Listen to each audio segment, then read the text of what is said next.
तो जेपीएससी का मैटर बहुत बड़ा हो गया है। आज बीते 2-3 दिन में हमने देखा जितने भी छात्र हैं उन लोगों ने जेपीएससी की जो संस्थान है उनका पुतला दहन किया, उनका श्राद्ध कर्म किया, ब्रह्म भोज किया। ये जेपीएससी का जो मामला है, ये कब तक अध्यक्ष की नियुक्ति इसमें हो सकती है? कुछ अगर आपको जानकारी हो तो बताएं। मैया सम्मान योजना, इसके इर्द गिर्द पूरा 5 महीना से हमारा झारखंड घूम रहा है। इसमें कई महिलाओं को इसकी राशि प्रदान की जा रही है, बहुत लोगों को नहीं मिल रहा है। इसमें बहुत सारे फर्जीवाड़े भी हमने देखे, चाहे वो फर्जीवाड़ा किसी के द्वारा किया गया, या तो आप सीएससी सेंटर के द्वारा कह लें या फिर आप ब्लॉक के जो स्टाफ है, कर्मचारी, उनके द्वारा किया गया।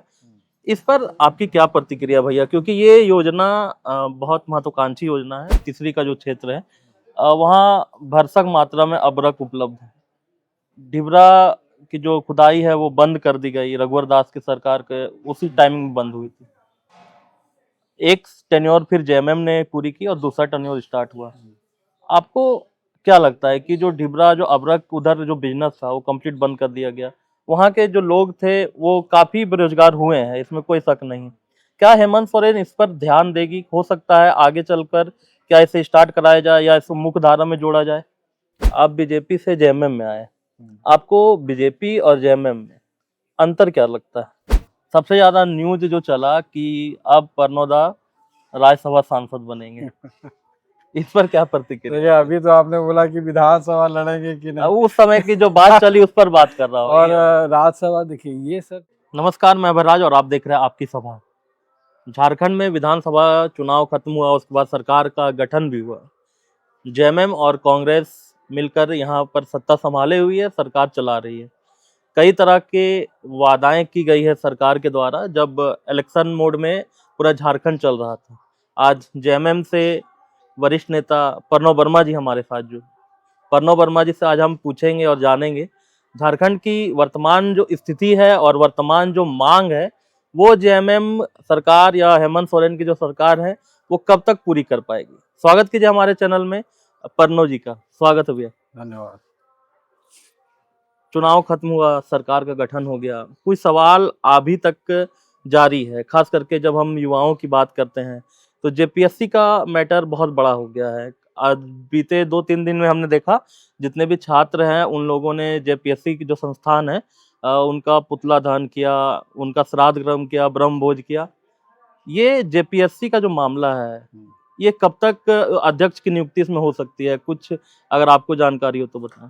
देखिए, ये तो कहा जा सकता है कि सरकारी प्रक्रिया है जी और निश्चित तौर पे उसमें कुछ कुछ प्रॉब्लम आ रहे हैं जिसकी वजह से वो अभी तक बाधित है। और हमारी जो सरकार है, हेमंत सोरेन जी की नेतृत्व में जो सरकार है, वो प्रयासरत है कि इस मुद्दे पे जल्द से जल्द समाधान हो सके और जितना जल्दी हो सके चेयरमैन की नियुक्ति हो जाए, ताकि जितना रिजल्ट जो बच्चे लोग इसके वजह से परेशान हो रहे हैं कि रिजल्ट कब आएगा, तो वो रिजल्ट जल्द से जल्द हम लोग भी नेता के माध्यम से हम लोग भी चाहते हैं कि कितना जल्दी हो, लेकिन कुछ प्रक्रिया है जिसकी वजह से वो बाधित है, जिसको हेमंत जी प्रयास में है कि जल्द से जल्द उसका निष्पादन हो।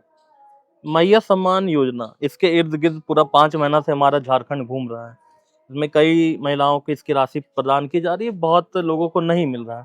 इसमें बहुत सारे फर्जीवाड़े भी हमने देखे, चाहे वो फर्जीवाड़ा किसी के द्वारा किया गया, या तो आप सीएससी सेंटर के द्वारा कह लें या फिर आप ब्लॉक के जो स्टाफ है, कर्मचारी, उनके द्वारा किया गया। इस पर आपकी क्या प्रतिक्रिया भैया? क्योंकि ये योजना बहुत महत्वाकांक्षी योजना है। कई महिलाओं, लगभग 50 लाख महिला इस उम्मीद भी रखती है। इस तरह के फर्जीवाड़े अगर हो रहे हैं तो इसके रोकथाम के लिए आगे क्या कदम उठा रही है?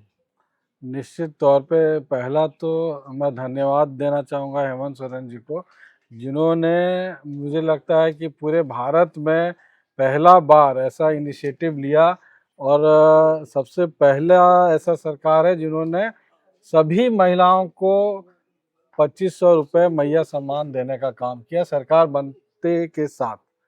अब है कि कुछ कारण होते हैं जो आपने सवाल उठाए, कहीं कहीं टेक्निकल मिस्टेक होता है, कहीं कहीं कुछ गड़बड़ियां होती है। निश्चित तौर पे जहां से उसका सूचना आ रहा है, जहां पे उसका कंप्लेन आ रहा है, उस पे सरकार त्वरित कार्रवाई कर रही है और प्रयास में है कि आने वाले समय में सूची में संशोधन हो जाए। आपके जो विपक्ष है यहाँ झारखंड में, और आमतौर पर ये बातें अब चल रही है और फैल रही है कि आने वाले कुछ माह तक ये पैसा मिलेगा, उसके बाद ये पैसा आना बंद हो जाएगा, बस ये चुनाव जीतने की एक प्रक्रिया थी। इस पर आपकी क्या प्रतिक्रिया है? देखिए, पहले चुनाव से पूर्व हुँ, भारतीय जनता पार्टी के लोग और राजनीतिक दल के लोग बोल रहे थे कि नहीं, ये लागू नहीं करेगा। अब लागू तो हो गया, 2500 रुपये मैया सम्मान आ रहा है और निश्चित है कि चलेगा भी। हुँ, ये राज्य सरकार चाहती है कि चले और हमारे मैया दीदी सभी लोग को ये राशि मिलते रहे, बशर्ते अब जो हमारा जो पैसा राज्य सरकार का, जिस मुद्दे पे ये चीज़ आ रहा है, जो ये इशू है, जी। जो इशू हमारा है कि भाई 1,36,000 करोड़ रुपए जो झारखंड प्रदेश का केंद्र के पास बकाया है, हुँ, वो बकाया केंद्र को देना चाहिए। और केंद्र सरकार, अभी भारतीय जनता पार्टी ऐसी सरकार बन गई है कि अगर आपने भारतीय जनता पार्टी को सहयोग किया, वोट दिया, उसका सरकार बना दिया, तब तो वो देंगे, और अगर नहीं तो जितना अड़चन हो सकता है वो लगाने का प्रयास करते हैं। और यही प्रयास उनका है कि कैसे हेमंत सोरेन सरकार को तंग तबाह किया जाए। जो उनका हक का पैसा है वो मिलना चाहिए और वो मिलेगा। हमें अभी हमारे हेमंत सोरेन जी और हमारे जो वित्त मंत्री हैं, वो दोनों जन दिल्ली में केंद्रीय वित्त मंत्री से बात करके अपनी बातें रख के आए हैं। निश्चित तौर पे जब पैसा केंद्र का आएगा तो ये सम्मान योजना, जो मैया सम्मान योजना, वो चलते रहेगा, एकदम रुकने की कोई सवाल ही नहीं है इसमें। भैया जहाँ आपका घर है, जिस विधानसभा से आप बिलॉन्ग करते हैं, जमुआ विधानसभा, वहाँ के बगल में रायधनवार विधानसभा का एक क्षेत्र है, तीसरी का जो क्षेत्र है, वहाँ भरसक मात्रा में अबरक उपलब्ध है। ढिबरा की जो खुदाई है वो बंद कर दी गई, रघुवर दास की सरकार के उसी टाइमिंग में बंद हुई थी। एक टेन्योर फिर जेएमएम ने पूरी की और दूसरा टेन्योर स्टार्ट हुआ।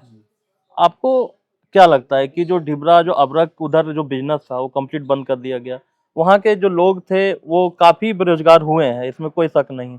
क्या हेमंत सोरेन इस पर ध्यान देगी? हो सकता है आगे चलकर क्या इसे स्टार्ट कराया जाए या इसको मुख्य धारा में जोड़ा जाए? निश्चित तौर पे जैसे ढिबरा या स्क्रैप, माइका स्क्रैप जो है, क्योंकि पहले ही माइका का वहाँ पे एक्चुअल में बंद कर दिया गया था, अब स्क्रैप के रूप में ही काम हो रहा है। ढिबरा उद्योग उसी तरह से हो रहा है। और तीसरी क्षेत्र कहा जाए, गाँव क्षेत्र कहा जाए, कुछ कोडरमा का सटा हुआ इलाका कहा जाए, उस क्षेत्र में टोटल बहुत सारी है इलीगल माइनिंग चल रही है, जिसके लिए सरकार देख रही है कि उसी समय रघुवर जी ने बंद कर दिया था। हम ये प्रयास करेंगे, हेमंत सोरेन जी के बाद ये बात गई हुई है कि इसको कैसे फिर से पुनर्जीवित किया जा सकता है। निश्चित तौर पे पिछले 5 साल में उसमें उस तरह का पहल होता हुआ नज़र नहीं आया, लेकिन अब हम लोग प्रयास करेंगे कि वो पहल हो और इसको भी एक उद्योग का दर्जा मिले ताकि ये चल सके। जी। जमुआ विधानसभा में जिस तरह अभी आपकी एक्टिविटी है, अगर परिसीमन 2026 में होता है, तो क्या हम विधायक के उम्मीदवार के तौर पर प्रणव भैया को आने वाले विधानसभा चुनाव में देख सकते हैं? देखिए, ये तो बहुत आगे की बात है। परिसीमन होगा, नहीं होगा, लागू होगा, अगर हो गया तो देखिए पार्टी उसके बाद है कि ये पार्टी की चीज़ है। पार्टी, हुँ। अब हम लोग पार्टी में हैं, पार्टी हमको संगठन में काम करने दे, संगठन में काम करेंगे। अगर पार्टी बोलेगा कि नहीं आपको चुनाव लड़ना है तो चुनाव लड़ा जाएगा, तो वो आप विकल्प खुला है। आप बीजेपी से जेएमएम में आए। हम्म। आपको बीजेपी और जेएमएम में अंतर क्या लगता है? देखिए, एक चीज़ बहुत बड़ा अंतर जो समझ में आता है कि ये जो हेमंत सोरेन की जो पार्टी है, जेएमएम शिबू सोरेन जी, इस क्षेत्र धरती से जुड़ी हुई पार्टी, इस राजनीतिक दल ने संघर्ष किया है झारखंड अलग राज्य के लिए, और वो ये समझते हैं कि जब कोई आदमी किसी लड़ाई में खुद इन्वॉल्व रहता है तो उसे ये एहसास होता है कि कितने कष्ट के साथ में ये अलग राज लिया है और यहाँ के लोगों की क्या पीड़ा है, यहाँ के लोगों का क्या कष्ट है। और यहाँ कोई दूसरा गवर्निंग बॉडी नहीं है कि भाई दिल्ली बॉम्बे से कोई गवर्न करेगा कि हाँ यहाँ क्या करना है। बीजेपी में सबसे मूलतः ये कहा जा सकता है, वहाँ अभी आप देख सकते हैं दिल्ली का डिसीजन मुख्यमंत्री कौन बनेगा किसी को पता नहीं है, क्योंकि वो वहाँ दिल्ली के लोगों का डिसीजन नहीं होगा, वो केंद्र का डिसीजन होगा। यहाँ पे है कि यहाँ की जनता किसको चाहती है। हेमंत सोरेन के चेहरे को लेके यहाँ हमने चुनाव लड़ा, जेएमएम ने चुनाव लड़ा। यहाँ के लोग जानते थे कि हमारे नेता हेमंत सोरेन है। बीजेपी चुनाव लड़ रहा था, इनका नेता कोई नेता नरेंद्र मोदी के अलावा इनके पास कोई चेहरा नहीं जिसको दिखा के चुनाव लड़ सकते हैं, वो भी जानते हैं। इसीलिए यहाँ भारतीय जनता पार्टी जमीन की पार्टी नहीं है, वो अब बिल्कुल हाई फाई पार्टी हो गई है और मुझे लगता है कि अब दोबारा झारखंड में नजर भी नहीं आएगी। जब आप इधर कन्वर्ट हुए बीजेपी से जेएमएम में, सबसे ज्यादा न्यूज जो चला कि अब परनोदा राज्यसभा सांसद बनेंगे, इस पर क्या प्रतिक्रिया? देखिए अभी तो आपने बोला कि विधानसभा लड़ेंगे कि नहीं, उस समय की जो बात चली उस पर बात कर रहा हूँ। और राज्यसभा देखिए ये सब चीज नीतिगत फैसला है। अगर पार्टी को लगता है कि प्रणब वर्मा को राज्यसभा बनाना है तो बना सकते हैं। अगर उनको किसी और को लगा कि नहीं संगठन के दृष्टिकोण से फलना को राज्यसभा देना जरूरी है तो उनको दिया जाएगा। ये सब पार्टी बैठ के तय करती है, उसमें हम लोग कुछ कह नहीं सकते हैं, है ना। तो आज हमारे साथ प्रणव जी थे, जिन्होंने काफ़ी सवाल जो हम सभी के मन में रहते हैं, आम जनता के मन में रहता है, और उन पर जो प्रतिक्रिया है प्रणव जी ने दिया है। आगे जब हम प्रणव जी से मिलेंगे, कभी समय मिल पाएगा तो हम लोग फिर से इंटरव्यू करेंगे। उस समय जो सवाल जनता के मन में और तमाम हमारे भी मन में रहेंगे, वो सवाल हम प्रणव जी से ज़रूर पूछेंगे। बहुत ही मिलनसार व्यक्ति है और सवाल का दो टूक जवाब देते हैं। धन्यवाद प्रणव दा इस चैनल से जुड़ने के लिए। तो मिलते हैं नेक्स्ट वीडियो में, तब तक एक साथ बोलेंगे भैया जोहार झारखंड, जोहार झारखंड।